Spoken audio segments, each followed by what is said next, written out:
Good morning বন্ধুরা, আশা করছি সবাই ভালো আছো, সুস্থ আছো। আমিও ভালো আছি।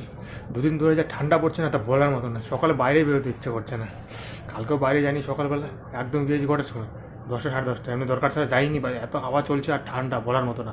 তাই বাইরে যাচ্ছি না, হাঁটছেও না সকালবেলা। তো আজকে তার মধ্যে ব্লাড নিতে আসবে, হয়তো ফোন করেছিলাম, আজকে ব্লাড নিতে আসার কথা। দেরি হবে কারণ অনেকটা দূর আমাদের এখান থেকে, তোমার গঙ্গারামপুর 8-9 কিলোমিটার, তো অনেকটা দূর। তো আসতে দেরি হবে বললো, 8:30 9টা বাজবে। তো এখন 8টা বেজে আসলো প্রায়। তো এটা তো মানে টাইম নেই, খালি খাওয়া দাওয়ার ব্যাপার নেই, টাকা মাছ ওষুধটা খাওয়া তো খাওয়া যায়, এটা খাওয়া দাওয়ার কোনো ব্যাপার নেই। তো এটা ওষুধটা খেয়ে নিতে হবে একটা সময়, কারণ ঠান্ডার মধ্যে সে বাইক নিয়ে আসবে, আসাটাও মুশকিল, যে ব্লাড নিতে যা আসবে। তো সেটাই দেখি কত যে এখন চার্জ নেবে, সেটাই হলো কথা, 200 না 300 নেবে এখন, সেটাই। তো আজকে ব্লাড টেস্ট করতে দেবো, কারণ অনেকটা দিন হয়ে গেলো, লাস্ট করেছিলাম 2 তারিখে। তো সেটাই। আর দেখতে থাকো সারাদিন কী করি আমি, সেটাই তোমাদের সাথে শেয়ার করবো। তো দেখতে থাকো পুরো ভিডিওটা। তো এখন 8টা বেজে আসলে এখন মেডিসিনটা খাবো। আর যা ঠান্ডার মধ্যে বাইরে যাবো না, হাত মুখ দিয়ে আসলাম, তাতে একদম ঠান্ডা লেগে গেছে একদম। এখন বিছানার মধ্যে ঢুকবো আর মোবাইলে মুভি দেখবো ভাই সকালবেলায়, কী করবো এটাই। ওকে, দেখা হচ্ছে পরে, সারাদিন কী করছি দেখো। একদম 8টা বাজে ওষুধটা খাবো, দেখতে পাচ্ছ।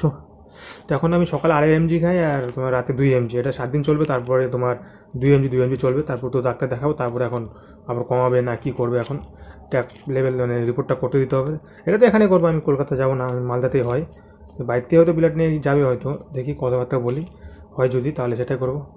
তো এখন তো 2.5 mg করে খাচ্ছি সকালে, আর তোমার গিয়ে রাতে 2 mg করে খাচ্ছি। শুরু হয়েছে, এটা চলবে কত 19 তারিখ 20 তারিখ পর্যন্ত চলবে, তারপরে আবার 2 mg হবে, রাতে 2 সকালে 2। তারপর তোমার মেডিসিন খেয়ে দিয়ে তারপর বাইরে চলে আসলাম, বলে ভাবলাম একটু হাঁটাচলা করি, দেখি। তার বাইরে দেখো কুয়াশা, কি দেখা যাচ্ছে, অন্ধকার হয়ে আছে একদম, কুয়াশা এত ঠান্ডা পড়েছে না বলার মতো না। আর ব্লাড নিতে আসবে, তো তাই ভাবলাম একটু হাঁটাচলা করি, বাইরে চলে আসলাম তার জন্য, হাঁটাচলা করার জন্য। কারণ ভালো লাগে না রুমের মধ্যে শুয়ে বসে থাকতে থাকতো না, বিরক্ত লাগে, তার জন্য আসলাম বাইরে। আমি তো খোলামেলা বাড়ি দেখতে পাচ্ছ। তারপর তোমাকে ব্লাড নিতে আসতে আসতে 10টা বেজে গেছে, 10:45 বেজে গেছে, তখন আসছে। তারপরে তোমাকে আজকে মা ডালিয়া করেছিল, তো ডালিয়া খাচ্ছি, দেখতে পাচ্ছ অনেকদিন পর ডালিয়া খাচ্ছি। খাইনি, সেই কলকাতায় খেয়েছিলাম, বাড়িতে এসে ডালিয়া খাওয়া হয়নি।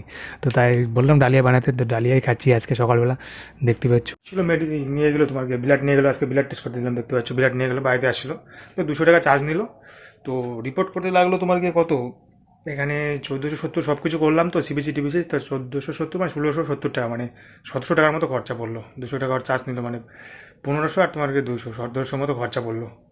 সেটাই বললো ব্লাড টেস্ট দিয়ে রিপোর্ট আসুক, রিপোর্ট তো হোয়াটসঅ্যাপে পাঠিয়ে দেবে, তারপর হার্ড কপি গিয়ে নিয়ে আসতে হবে, কেউ যদি যায় গঙ্গারামপুর নিয়ে আসতে হবে। এখানে কিছু করার নাই, অনেকটাই দূর, তো তার জন্য কাছাকাছি হলে হয়তো দিয়ে যেত, কারণ অনেকটা দূর, তো যেতেই হবে। তো সেটাই।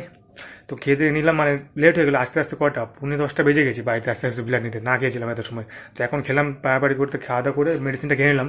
তো একটু লেট হয়ে গেলো, 10 মিনিট লেট হয়ে গেলো, 10টা মেডিসিনটা 10-15 মিনিট লেট হয়ে গেছে।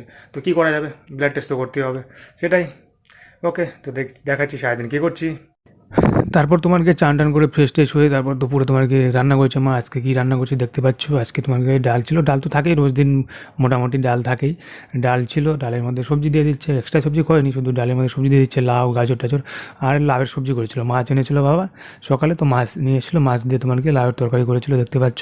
তো আজকে তোমাকে এই লাউয়ের তরকারি দিয়ে খাওয়া দাওয়া করছিলাম, লাউয়ের তরকারি, আর তোমাকে ডাল ছিল শুধু, এটা দিয়ে খাওয়া দাওয়া করছিলাম, দেখতে পাচ্ছ। আর আমার তো তেল মশলা কম খাই একদম, সেটাই খাওয়া দাওয়া করছিলাম দুপুরে আজকে। আর তোমার কি ব্লাড তো নিয়ে গেলো, রিপোর্ট তো তোমার দিয়ে দিবে। তো রিপোর্ট কী আসুক তোমাদের সাথে অবশ্যই কালকে ভিডিওতে তোমাদের শেয়ার করবো, রিপোর্ট কী আসে তোমাদের সাথে। আশা করি আসবে, করে সব যেন ভালো ভালোই আসে, কারণ আমার তো প্রবলেম একটা নয়, পটাশিয়াম বেড়ে যায়, আর তোমার মাঝে মধ্যে ঘুরে উল্টে মানে ইনফেকশন লেগে যায়, ইউরিন ইনফেকশন, কী বলবো। ঠাকুর করে জানি রিপোর্টটা সব ভালো ভালোই আসে, সেটাই। তারপর বিকাল হয়ে গেছে, এখন তো ভাবলাম বাইরে হাঁটাচলা করি, কী করবো। আর রাস্তা থেকে যাইনি, মানে ঠান্ডা ঠান্ডায় ছিল, তো তার জন্য যেতে ইচ্ছে করে না, হাওয়া বইছিল প্রচণ্ড ঠান্ডা হাওয়া, তো রাস্তা দিয়ে গেলে বেশি হাওয়া লাগবে, তার জন্য যাইনি। বাড়ির মধ্যেই ছিলাম আর কি, বাইরে সেরকম যাচ্ছি না 2 দিন ধরে, মানে ঠান্ডা ভালোই ঠান্ডা পড়েছে, বাইরে যেতে ইচ্ছে করছে না। তো বাইরে হাঁটাচলা করছিলাম, তারপর তোমাকে সন্ধ্যাবেলা তোমার টিফিন করছিলাম, সেটা ভিডিও আর করা হয়নি, তার মনেই নেই। তারপর তোমাকে রাত হয়ে গেছে, রাতে তোমাকে রুটি সবজি করেছিল, আর মাছ ছিল, মাছ ভেজেছিল, এটাই রাতে খাওয়া দাওয়া করছিলাম, তোমাকে রুটি আর সবজি। সোনুস্কানে করেছে, তো সোনুস্কানের রিপোর্ট পেতে তোমাকে মোবাইল দিয়ে দেবে তো অনলাইনে, তো টাইম লাগে, তোমার গিয়ে 7টার পরে পাওয়া যায় রিপোর্ট, হয়তো শুনলাম যেটা 7টার পরে। তো 7টার পরে রিপোর্ট পেলে তোমাদের সাথে কালকে আমি আপলোড দেবো অবশ্যই, তোমার রিপোর্ট কী আসে। ওকে, এইটুকুই ছিল আজকের ব্লগটা। ভিডিওটা ভালো লাগলে অবশ্যই একটা লাইক দিয়ে দেবে। দেখা হচ্ছে পরের ব্লগে।